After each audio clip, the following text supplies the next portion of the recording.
যে ধানের ওসর বের করা হয়নি এই ধান অপবিত্র। গমা সাপ দংশন করলে একজন মারা যাবে, আর যে ধানের ওসর বের করা হয়নি এই ধানের ভাত চাউল বা চাউলের ভাত খেলে সারা পরিবার মারা যাবে, কেউ জান্নাতে যাবে না, সবাই জাহান্নামে যাবে। যে টাকার জাকাত বের করা হয়নি ওই টাকা দিয়ে চাউল কিনে ভাত খেলে সারা পরিবার জাহান্নামে যাবে। জাকাত বের না করা শস্য গমা গোখরা সাপের চেয়ে লক্ষ গুণে বেশি খারাপ। আর গোখরা সাপ বিছানে ঘরে থাকলে দংশন করবে এই কথা নয়, একবারে ফানা উঠিয়ে বসে আছে কিন্তু আপনাকে মারছে না এভাবে, তার মানে উপর থেকে অর্ডার না হলেও মারবে না,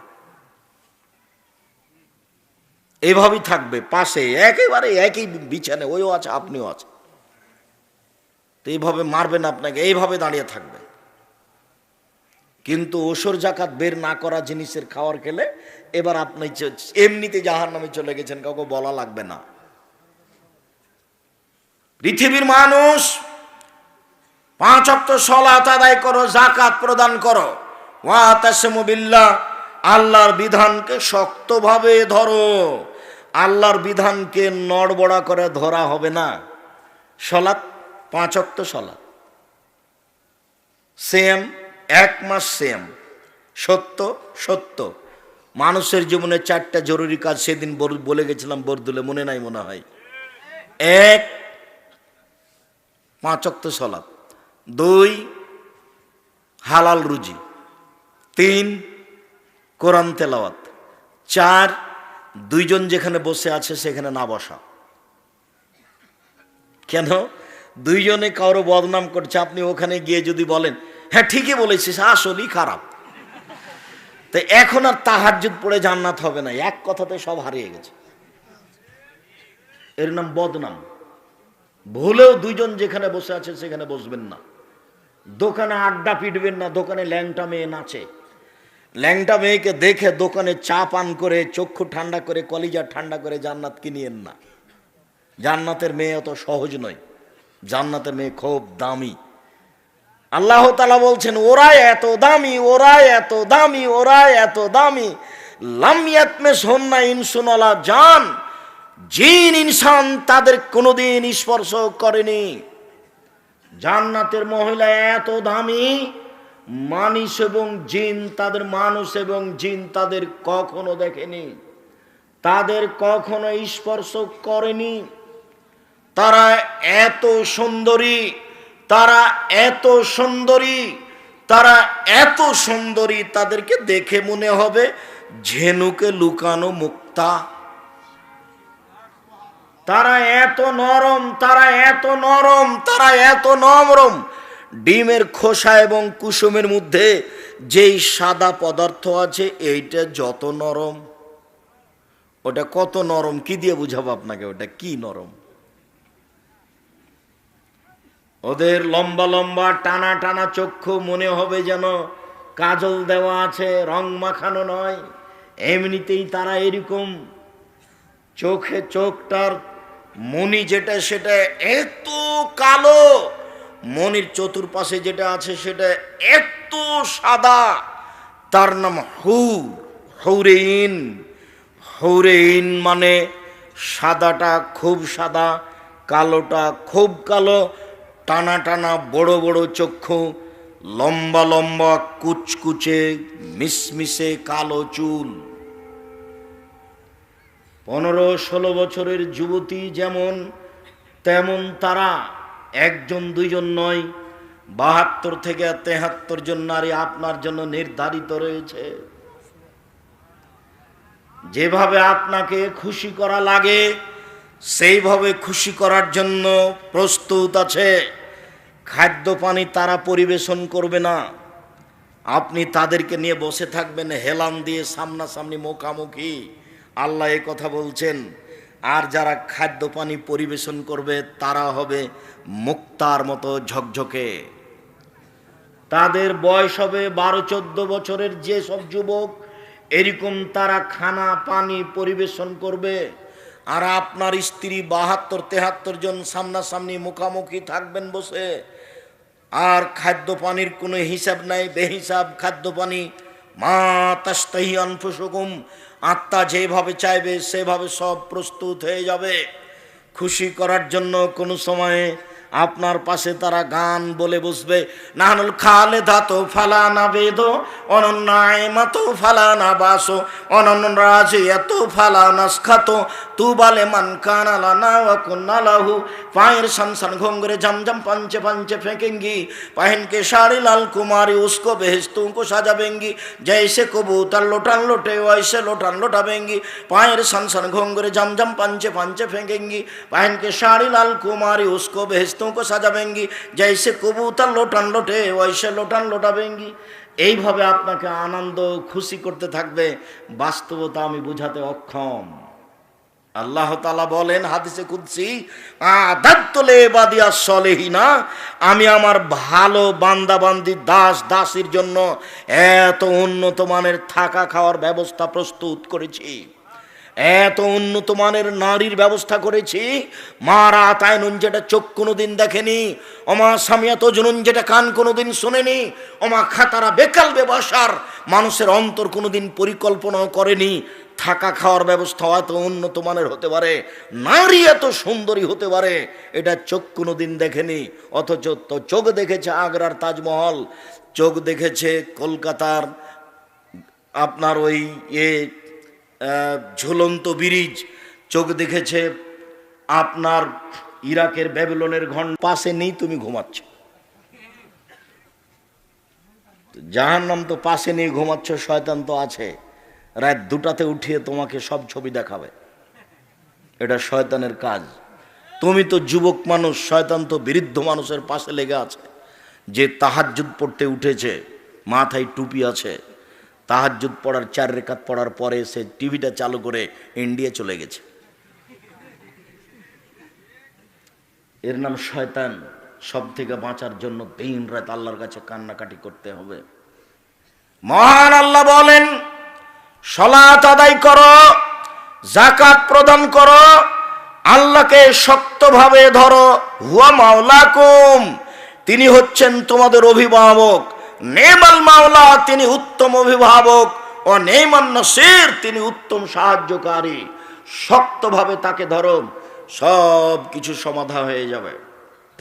সব কিছু তার কাছে চাও, সব কিছু পাওয়া যাবে।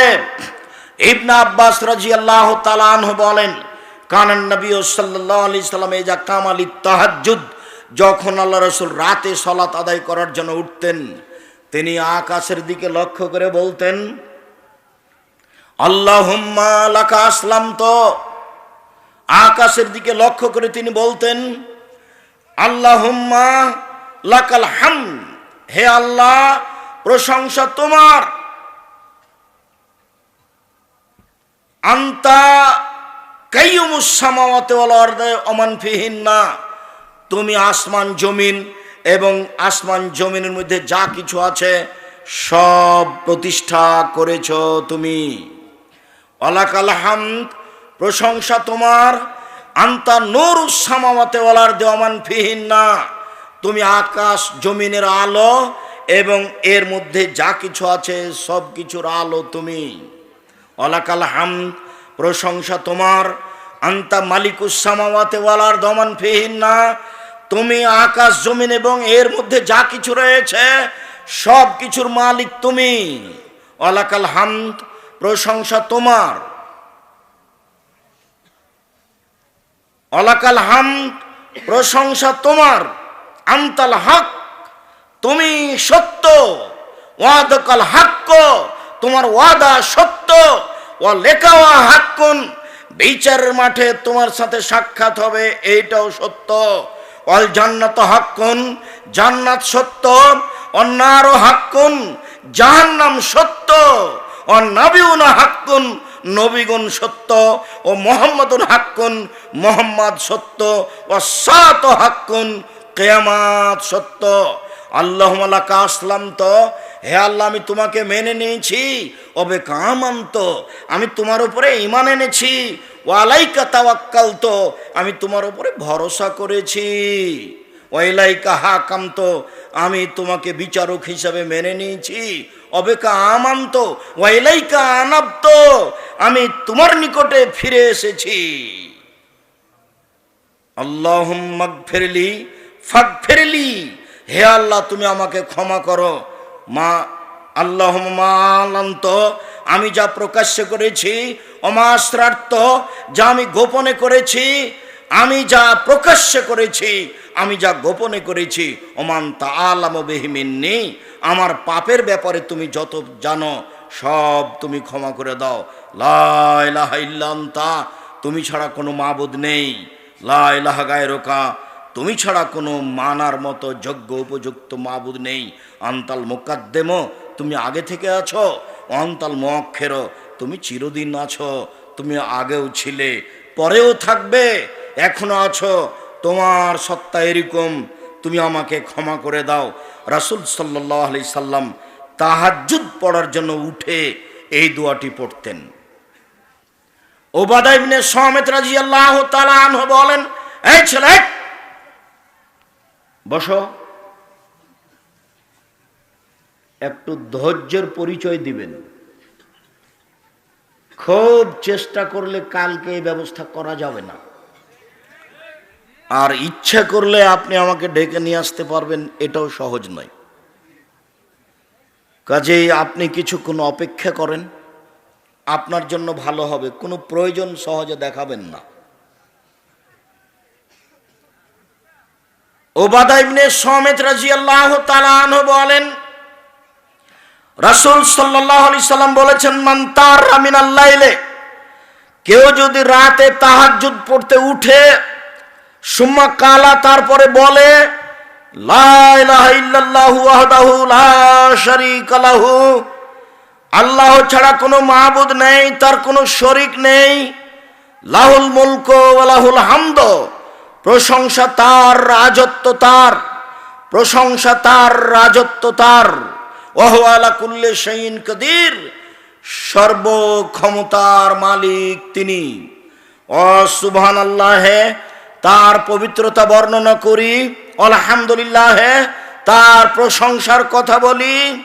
সুবহানাল্লাহ আলহামদুলিল্লাহ ওয়া লা ইলাহা ইল্লাল্লাহ, আল্লাহ ছাড়া কোনো মাবুদ নাই। আল্লাহু আকবার, তিনি সবচেয়ে বড়। ওয়ালা হাওলা ওয়ালা কুওয়াতা ইল্লা বিল্লাহ, বাহ্যিকভাবে আন্তরিকভাবে নড়াচড়া করার কোনো শক্তি নেই। এই কথা বলার পরে যদি দোয়া করে, উস্তুজিবা, যা চাইবে তাই দেওয়া হবে, যা চাইবে তাই দেওয়া হবে। ঘুম থেকে উঠে এই দোয়া পড়তে হবে, লা ইলাহা ইল্লাল্লাহু ওয়াহদাহু লা শারীকা লাহু, লাহুল মুলকু ওয়া লাহুল হামদু ওয়া হুয়া আলা কুল্লি শাইইন কাদির, ওয়া সুবহানাল্লাহি ওয়া আলহামদুলিল্লাহি ওয়া লা ইলাহা ইল্লাল্লাহু আল্লাহু আকবার ওয়া লা হাওলা ওয়া লা কুওয়াতা ইল্লা বিল্লাহ। এতটুকু আরো বাড়াতে পারেন, রব্বিক ফিরলি, রব্বিক ফিরলি, হে আমার প্রতিপালক আমাকে ক্ষমা করো, হে আমার প্রতিপালক আমাকে ক্ষমা করো। তবে আকাশের দিকে লক্ষ্য করে আপনার মুখস্থ থাকলে আপনি বলবেন সূরা আল ইমরানের শেষ রুকুর প্রথম 5 আয়াত, অথবা শেষ রুকু গোটাই। সূরা আল ইমরানের শেষ রুকুর প্রথম 5 আয়াত, ইন্না ফি খালকিস সামাওয়াতি ওয়াল আরদ ওয়াখতিলাফিল লাইলি ওয়ান নাহার লায়াতিন লিউলিল আলবাব, এখান থেকে শুরু করে ইন্নাকা লা তুখলিফুল মিয়াদ, তুমি আমাকে শাস্তি দিব না, তুমি আমার সাথে ওয়াদা করেছো, তোমার সাথে চুক্তি আছে যে তোমাকে মেনে নিলে তুমি ক্ষমা করে দিবা, তুমি শাস্তি দিবা না। অতএব তুমি যে ওয়াদা করেছো, নিজের ওয়াদা নিজে পূর্ণ করো, এই দাবি এখানে করা হয়। এই 5 আয়াত পড়তে হবে, তারপরে এই দোয়া পড়েন, এইটা ভালো হবে। আবু হুরায়রা রাদিয়াল্লাহু তাআলা আনহু বলেন, রাসূল সাল্লাল্লাহু আলাইহি সাল্লাম বলেছেন, ইয়াকিদু শাইতানু আলা কাফিয়াতে রাসে আহাদিকুম ইযা হুয়া নামা সালাসা ওয়াকাদিন, মানুষ যখন রাতে ঘুমিয়ে যায় তখন শয়তান তার মাথাতে 3টে গিরা দেয়, চুলে গিরা দেয়। চুল থাকুক আর না থাকুক ও গিরা দিতে পারে, তার মাথায় 3টে গিরা লাগায়। ওয়াজরেবু, আর ও মাথার উপরে গিরার উপরে থাবা মারে, ওয়াকুলে এবং বলে আলাইকা লাইলুন তাবিল, লম্বা রাত ফারকত ঘুমাও, লম্বা রাত ফারকত ঘুমাও, লম্বা রাত ফারকত ঘুমাও, এভাবে বলতে থাকে। ফাইনিস্তাই কাজা, এরই ফাঁকে যদি লোকটা লাফ দিয়ে উঠে, ফাযাকার আল্লাহ, তারপর বলে আলহামদুলিল্লাহিল্লাযী আহইয়ানা বা'দা মা আমাতানা ওয়া ইলাইহিন নুশুর, সে আল্লাহর প্রশংসা যে আল্লাহর নামে ঘুমিয়ে গেছিলাম, সে আল্লাহ আবার ঘুম থেকে জাগালো, তারই প্রশংসা, তারই নিকটে ফিরে যাব। এই দোয়ার এত ক্ষমতা, বলার সাথে সাথে ইনহাল্লা তকদাতন, একটা গিরা খুলে যাবে। ওয়াইন তাওয়াদ্দা, এখন যদি অজু করে ইনহাল্লা তকদাতন, তাহলে আর একটা গিরা খুলে যাবে। ওয়াইন সাল্লা, এখন যদি সলাত আদায় করে ইনহাল্লা তকদা, তাহলে আর একটা গিরা খুলে যাবে।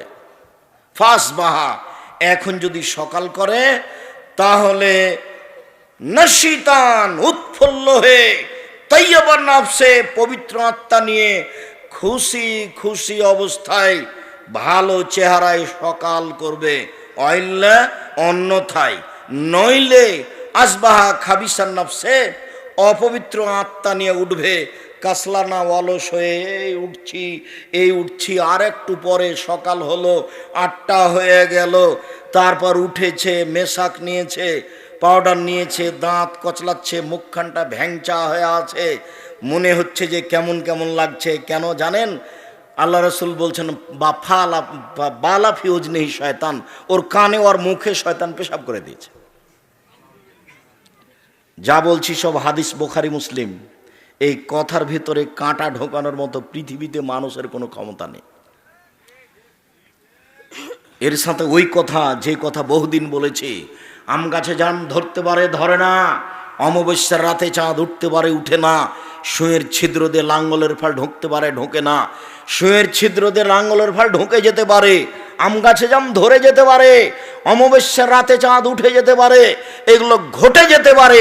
আমি যা বললাম এতে সন্দেহ আছে বলে কিয়ামত পর্যন্ত চেষ্টা করলে সরিষা ঢোকানো যাবে না। যা বলছি তাই থাকবে।